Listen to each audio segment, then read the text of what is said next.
Здравствуйте! В эфире информационная программа «Настоящее время Азии» с главными событиями дня. В пражской студии я, Джибек Бегалиева. Сегодня в программе. Ангела Меркель прилетела в Бишкек переговорить с глазу на глаз с президентом Атамбаевым. Между тем, в Кыргызстане почти не осталось этнических немцев. Все уехали в Германию и Россию. У меня вся родня там, в Германии. Я не поехал. Мне не понравилось. Роддом в таджикской глубинке. 1 на 23 тысячи человек. Ни врачей, ни электричества, ни воды. Но женщины все равно вынуждены рожать здесь. Больше негде. Весь необходимый инвентарь для родов остался с советских времен. Одна родильная палата и одно родильное кресло.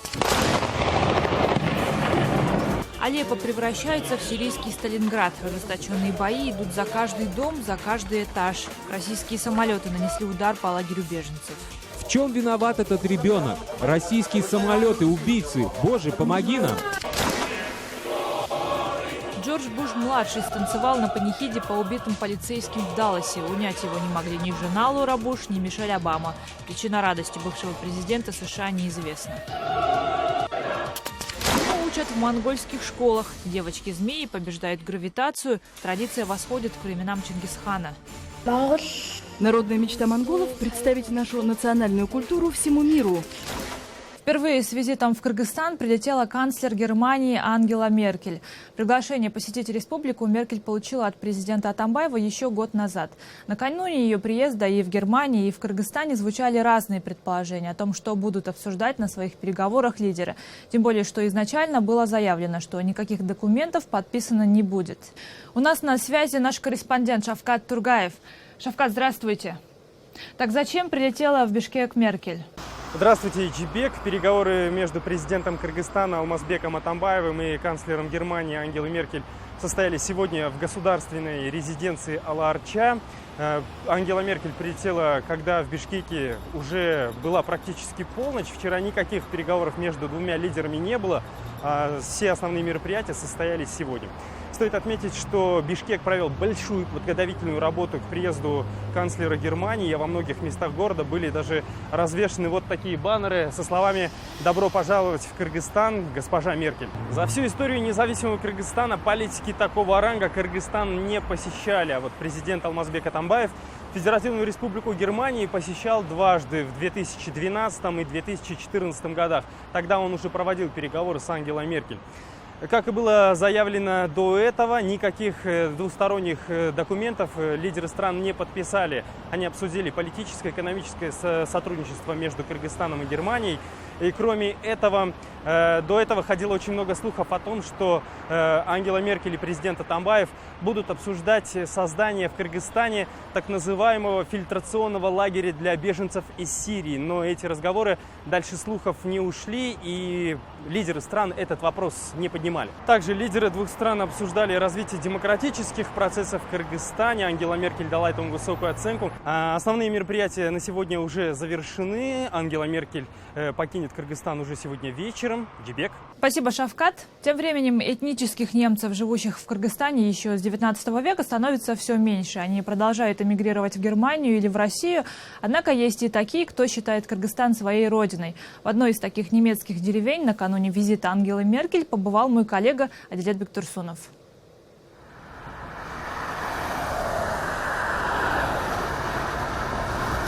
Немецкий поселок Люксембург можно легко найти на карте, но вот немцев в нем с трудом. Теперь они здесь стали этническим меньшинством.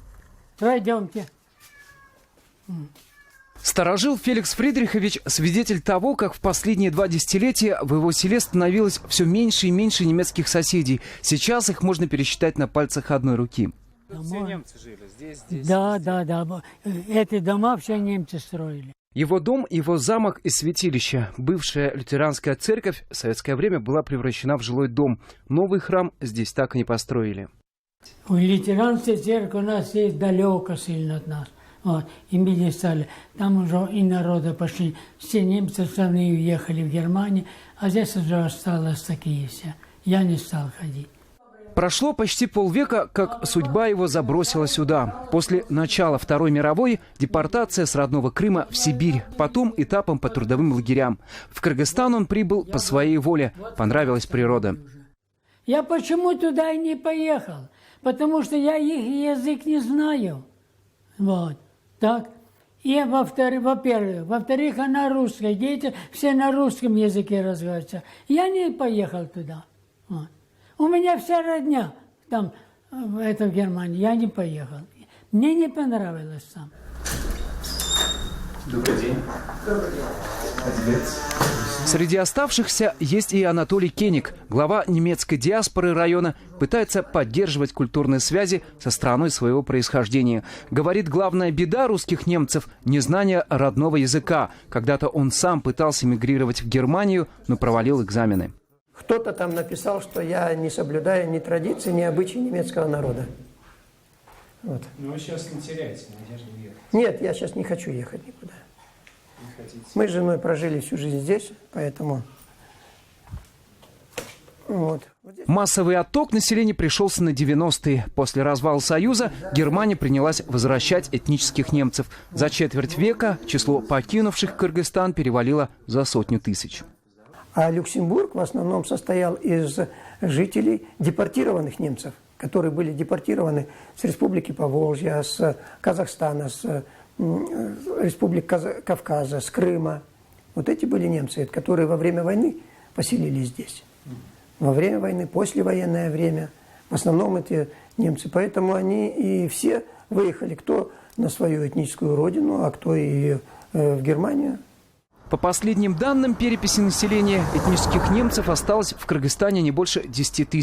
В немецких общинах стали поговаривать. Окончательная ассимиляция неизбежна. Мы, живя здесь, взяли очень много у киргизов.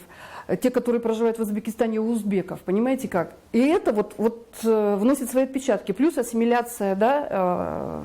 Я знаю таких людей, которые, допустим, считают себя немцами, чисто по корням все. Похоже на грузина, похоже на узбеков. Есть такие люди? Влияние немцев в развитии Кыргызстана проявлялись в разных отраслях. В хозяйстве, в культуре, в науке. Прожив не одно поколение бок о бок, многие немцы, невзирая на национальность, привыкли считать своей родиной Кыргызстан. Адилет Бектурсунов, Айбек Лучуманов. Настоящее время. Бишкек, Кыргызстан. Нет воды, света и даже гинеколога. Роддом на юге Таджикистана продолжает работать, несмотря ни на что. В больнице нет ни холодильных камер, ни автоклавов для стерилизации инструментов. Как рожают таджикские женщины в экстремальных условиях? В материале моих коллег. Зарифа рожает в этой больнице уже второй раз. Условия в роддоме не самые лучшие, но на всю округу он единственный. Холодно и нет обогревателей. Зимой приходилось отапливать помещение буржуйкой. А что делать? Районная больница находится далеко, и нет возможности ехать туда. Вынуждена рожать здесь. Здесь нет ни электричества, ни воды, ни даже гинеколога. Роддомом он числится только по бумагам, и сюда уже много лет приезжают женщины со всего района. Почти 40 лет роды принимает единственная акушерка – Рабия Ишбекова.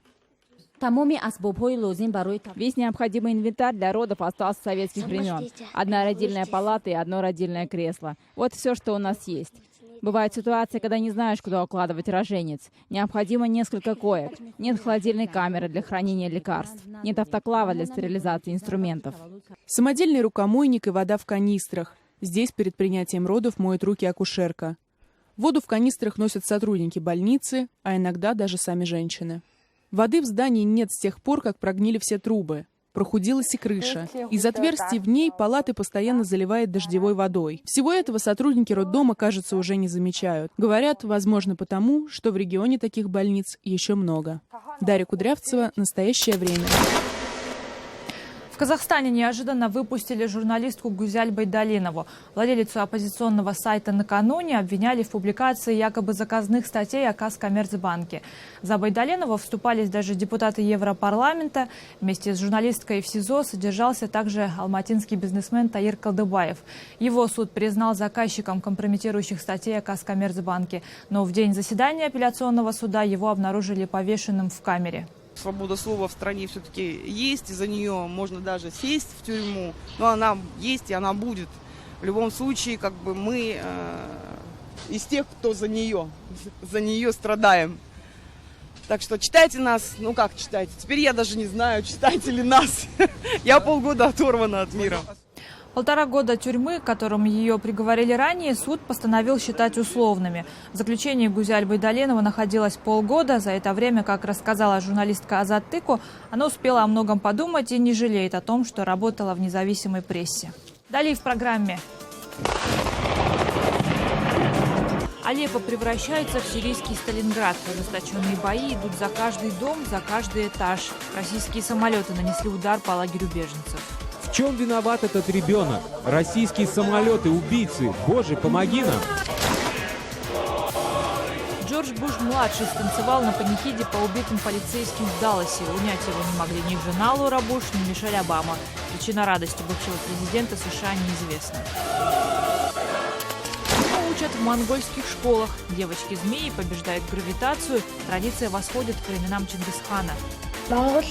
Народная мечта монголов – представить нашу национальную культуру всему миру. Джон Керри прилетел в Москву. Он привез российскому лидеру американские предложения по решению вопросов по Сирии. Это подтвердил накануне и министр иностранных дел России Сергей Лавров. Еще до начала переговоров стороны намеревались обсудить, как отделять террористов от других повстанцев. Также Америка и Россия намерены выработать механизмы обмена разведданными. Американский «Вашингтон-Пост» утверждает, что на встрече с Путиным Керри собирался продвигать соглашение о полной координации воздушных ударов американских и российских ВВС. Тем временем агентство Рейтер распространяет видео ожесточеннейших боев, развернувшихся в осажденном армией Асада городе Алеппо. Как заявляют наблюдатели, возможно, речь идет о штурме районов, подконтрольных разношерстным антиправительственным силам. Как вы видите, то, что сейчас происходит в Алеппо, очень похоже на сражение в Сталинграде. Бои идут буквально за каждый дом, а иногда и за каждый этаж. Танки и пехоту Асада сопровождают большие бульдозеры, которые иногда сносят целые дома с обороняющимися там боевиками. Весь северный Алеппо пронизывает сеть подземных ходов, по которым перемещаются антиправительственные отряды. А солдаты Асада для того, чтобы выкурить их из тоннелей, заливают туда бензин и поджигают его. Вот так неприметно выглядит вход в подземную систему тоннелей. Это видео исламистских повстанцев, которые рассказывают на мобильный телефон о том, как они перемещаются под городом с одного рубежа обороны к другому. Между тем, российская авиация нанесла очередной удар по лагерю сирийских беженцев на границе с Иорданией. Местные правозащитники сообщают, что погибли как минимум 12 человек, и никто из них не был боевиком. В чем виноват этот ребенок? Российские самолеты, убийцы. Боже, помоги нам! Вы видите, как обитатели лагеря доставляют раненых в ближайший медицинский пункт. Действительно, раненые совсем не похожи на террористов.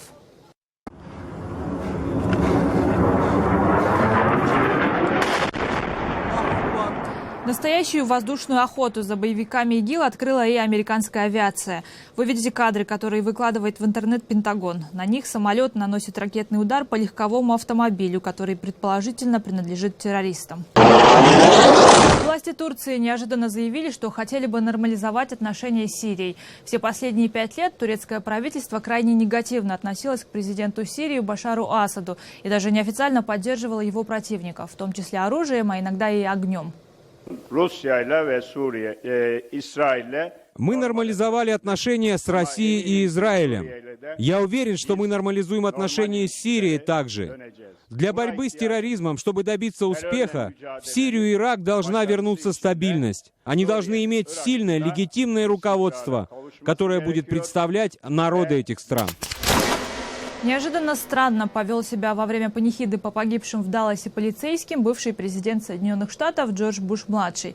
Когда исполняли положенный в таких случаях боевой гимн республики, экс-президент начал пританцовывать и пытался склонить к танцу свою жену Лору и стоявшую рядом первую леди США Мишель Обаму.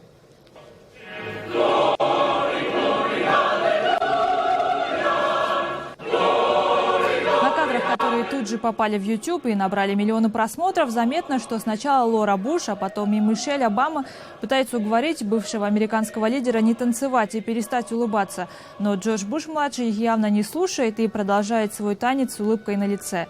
Что послужило причиной такого хорошего настроения Буша на таком скорбном мероприятии, неизвестно. Тереза Мэй стала второй женщиной-премьером в истории Великобритании. Ее главную задачу политологи сформулировали предельно кратко – спасти страну. Подробнее Шахида Якуб. 59-летняя Тереза Мэй становится премьером в один из самых сложных периодов для страны. На ее плечи возложена серьезная задача – вывести Британию из Евросоюза с максимальной для нее выгодой. Нам нужны сильные лидеры для того, чтобы выжить в трудные экономические и политические времена, которые мы переживаем. Нам нужно добиться самой выгодной сделки для нашей страны при выходе из Евросоюза. Нам также нужно приготовиться к своему новому статусу в этом мире. Брексит означает Брексит, и мы добьемся успеха. Бывший министр внутренних дел Британии Тереза Мэй является ветераном британской политики. Тот факт, что партия сплотилась вокруг нее в столь нестабильное время, указывает на то, что она пользуется уважением в рядах однопартийцев. Итак, кризис в политическом руководстве Британии разрешен, и новость о том, что в стране появился новый премьер, в Евросоюзе восприняли с энтузиазмом. Многие вздохнули с облегчением, потому что боялись, что процесс избрания нового лидера консервативной партии займет 2 месяца. Сейчас все рады, что появился новый лидер, и им стала Тереза Мэй. Ее знаю в Евросоюзе. В качестве министра внутренних дел она постоянно принимала участие в министерских встречах на протяжении многих лет. Она имеет репутацию жесткого переговорщика, но ее преимущество в том, что она знает, как работает Евросоюз. Ну а канцлер Германии Ангела Меркель уже обозначила самую главную задачу для своей коллеги. Новый премьер должен внести ясность в вопрос о том, каких отношений с Евросоюзом хочет Британия после того, как жители этой страны приняли решение выйти из ЕС, и ввести в действие статью 50 договора для того, чтобы мы могли начать переговоры о выходе. Однако сделать это будет не так-то просто. В Британии нет писаной конституции. Там не сказано, знаете, что вот такие-то, такие-то решения должны приниматься, там, скажем, таким-то, таким-то образом. Формально акт 1972 года принимал парламент. Учитывая, что большинство депутатов парламента, хотя бы формально, принадлежат к противникам выхода, с одной стороны, они не могут проигнорировать решение референдума, это понятно совершенно. Но с другой стороны, они не рискнут, я уверен совершенно, они не рискнут взять на себя смелость, ну, скажем так, нанести прямой ущерб собственной стране. Это может уничтожить политическую карьеру людей. Кроме вывода Британии из ЕС, перед Терезой Мэй стоит еще более серьезная задача – сохранить целостность Соединенного Королевства. Жители Шотландии и Северной Ирландии проголосовали против выхода Великобритании из ЕС. И теперь шотландские политики снова заговорили о выходе из королевства и своей независимости. Терезе Мэй придется разбираться с последствиями решения предыдущего руководства страны. Она имеет репутацию трудолюбивого, надежного и хладнокровного политика. Так что будущее Британии на этом этапе во многом будет зависеть от нее. Шахида Якуб, «Настоящее время». А в это время стало известно, что кот, теперь уже бывшего британского премьер-министра Дэвида Кэмерона, не покинет знаменитый дом на Даунинг-стрит, ведь со своим хозяином. Кот по кличке Ларри является официальным котом резиденции премьер-министров и состоит в штате правительства. Он останется на Даунинг-стрит, чтобы продолжить свою основную работу – ловить мышей. В Москве возле центрального офиса правящей партии «Единая Россия» многодетные матери устроили голодовку. Женщины требуют положенного по закону улучшения жилищных условий. По-другому добиться внимания чиновников россиянки не могут уже много лет. Имея по 8 детей, они живут в маленьких квартирах, зачастую однокомнатных. Беата Бубенец побывала в гостях у одной из таких семей. Вот здесь у нас комната девочек. Вот здесь они занимаются. И старые, и малые. Это кровать мальчишек. Вот наша супруга а-ля спаленка. Вот раскладное кресло раскладывается для деда. В этой маленькой двухкомнатной хрущевке площадью 50 квадратных метров живет семья из 8 человек. Мама, папа, 3 дочки, 2 сына, дед и кошка.